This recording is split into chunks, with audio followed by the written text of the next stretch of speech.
ஆண்டவராகிய இயேசு கிறிஸ்துவின் நாமத்தில் காலை வாழ்த்துக்கள். இன்றைய மன்னா, எனக்கு நீர் தயவு செய்யும்போது நீதிமான்கள் என்னை சூழ்ந்து கொள்ளுவார்கள். சங்கீதம் 142 வசனம் 7 பின்பகுதி. இந்த சங்கீதம் எப்போ எழுதப்பட்டதுன்னா, தாவீது கெபியில் இருக்கும்போது பண்ணின விண்ணப்பமாகிய மஸ்கீல் என்னும் சங்கீதம் என்று சொல்லப்பட்டிருக்குது. அப்போ தாவீது கெபியில் இருக்கும்போது பயந்து கொண்டு இருக்கிறான் இல்லையா? யாருக்கு? பகைவருக்கு பயந்து கொண்டு அவர் கெபியில் ஒளிந்து கொண்டிருக்கிறார். குகை, கெபினா குகைன்னு தானே சொல்லுவாங்க, அதில் ஒளிந்து கொண்டிருக்கிறான். அப்போ கர்த்தரை நோக்கி சத்தமிட்டு கூப்பிடுகிறேன், கர்த்தரை நோக்கி சத்தமிட்டு கெஞ்சுகிறேன், அவருக்கு முன்பாக என் சஞ்சலத்தை ஊற்றுகிறேன், அவருக்கு முன்பாக என் நெருக்கத்தை அறிக்கையிடுகிறேன் அப்படின்னு சொல்லி ஆண்டவரை நோக்கி சொல்கிறத நம்ம பார்க்குறோம். அது மட்டும் இல்லை, 5ஆம் வசனம் பாருங்கள். கர்த்தாவே, உம்மை நோக்கி கூப்பிடுகிறேன், நீரே என் அடைக்கலமும் ஜீவனுள்ளோர் தேசத்தில் என் பங்குமாய் இருக்கிறீர் என்றேன்.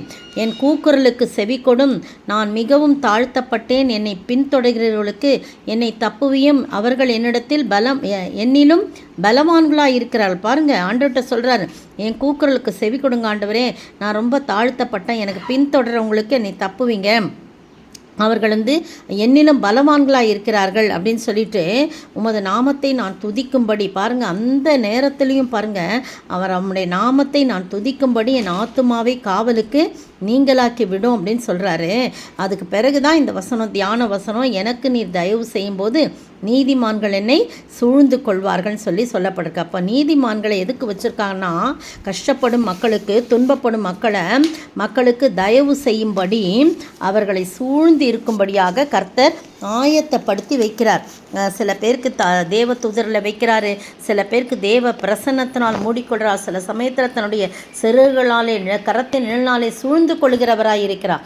ஆனால் இந்த இடத்துல சங்கீதக்காரனாகிய தாவீது சொல்கிறாரு, எனக்கு நீர் தயவு செய்யும்போது நீதிமான்கள் என்னை சூழ்ந்து கொள்வார்கள். அப்போ எனக்கு யாரும் எந்த பிரச்சனையும் கொடுக்க முடியாது. நான் கெபியில் இருந்தாலும் எங்கே இருந்தாலும் நான் பாதுகாப்பாக இருப்பேன் ஆண்டவரே. ஏன்னா என் கூக்குரலுக்கு நீ செவி கொடுத்துட்டீங்க, நான் மிகவும் தாழ்த்தப்பட்டேன், என்னை பின்தொடர்களுக்கு என்னை தப்புவியும், அவர்கள் என்னிலும் பலவான்களாக இருக்க. அப்படி பலவான்களாக இருந்தாலும் ஆண்டவரே, நான் உம்முடைய நாமத்தை துதிக்கும்படி என் ஆத்துமாவை காவலுக்கு நீங்களாக்கிவிடும். உண்மை எப்போதும் நான் துதிக்கணும் ஆண்டவரே, துதிக்கணும், ஸ்தோத்தரிக்கணும், உண்மை எப்பொழுதுமே நான் நம்பி இருக்கணும்.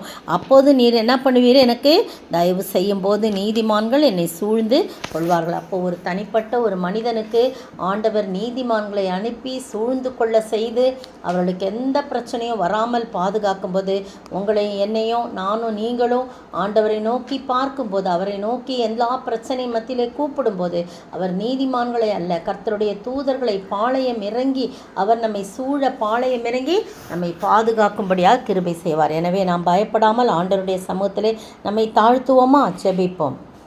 உன்னத தேவன் உன்னுடன் இருக்க உள்ளமே கலங்காதே, அவர் உள்ளவரே என்றும் நல்லவரே, நன்மைகள் குறையாதே.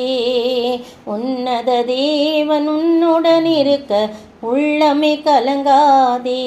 ஸ்தோத்திரிக்கிற ஆண்டவரே, துதிக்கிற ராஜா, உன்னத தேவனாகிய நீர் எங்களோடு இருக்கும்போது நாங்கள் கலங்க வேண்டியதில்லை. கர்த்தாவே, தாவீதுக்கு நீதிமான்கள் சூழ கர்த்தாவே அவரை நீர் பாதுகாத்து கொண்டீர் ஆண்டவரே, ஸ்தோத்திரிக்கிறோம். அதே போல் ஆண்டவரே, எங்களையும் கர்த்தாவே நீர் கர்த்தாவே உம்முடைய தூதர்களை வைத்து சூழ பாளையமிறங்கி எங்களை பாதுகாக்கிறவராக இருக்கிற. கெபியில் இருந்தாலும் ஆண்டவரே, உம்மை துதிக்கும்படியாக அவருடைய நாவினை நீர் திறந்தீர். அதுபோல் நாங்கள் எந்த சூழ்நிலை இருந்தாலும் உம்மை துதிக்கும்படியாக நீர் கிருபை செய்யுங்க. இயேசுவின் நாமத்தில் ஜெபிக்கிறேன் பிதாவே, ஆமென். நேற்றைய பதில், நான் எப்பிராயிமுக்கு பொட்டரிப்பை போலவும் யூதாவின் வீட்டுக்கு உளுப்பை போலவும் இருப்பேன். ஓசியா 5 வசனம் 12. இன்றைய கேள்வி, எதை அல்ல எதையும், எதை பார்க்கிலும் எதை விரும்புகிறேன் என்று சொல்லப்படுகிறது? எதை அல்ல எதையும், எதை பார்க்கிலும் எதை விரும்புகிறேன் என்று சொல்லப்படுகிறது?